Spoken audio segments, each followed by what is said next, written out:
তারপরে আসেন ইউজুয়াল ইফতারির ভেতরে কি করবেন? আপনি মুড়ি বাদ দিয়ে খই খেতে পারেন, চিড়া খেতে পারেন, সাগু খেতে পারেন। আমরা যেমন ডালের পেঁয়াজু করি, আপনি সাগু দিয়ে পেঁয়াজুর মতন বানিয়ে নিতে পারেন। সেক্ষেত্রে বেসন না দিয়ে আপনি চালের গুঁড়ায় কোট করতে পারেন। যে কোনো সবজির আপনি চপ করতে পারেন একইভাবে চালের গুঁড়া দিয়ে কোট করে। আপনি শাকের পাকুড়া করে নিতে পারেন।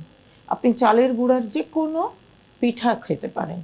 যেমন যাদের ডায়াবেটিস নাই, আমরা যদি বলি তেলে ভাজা পাকান পিঠা বলি, কখনো কেউ কেউ পান পিঠা বলে, অর্থাৎ গুড় চালের গুঁড়া তেলে ভেজে ঘরে। কিন্তু যার ডায়াবেটিস আছে গুড়টা না দিয়ে করে নিতে পারেন। চিতই পিঠা করতে পারেন, চাপটি করতে পারেন, সবজি মোমো করে নিতে পারেন। আপনি ঘরে রুটি দিয়ে আপনি শর্মার মতন করে নিতে পারেন। অর্থাৎ যে খাবারগুলো আপনার জন্য আপনি খেতে পারেন সেই খাবার দিয়েই আপনি আপনার ইফতারিগুলো করতে পারেন।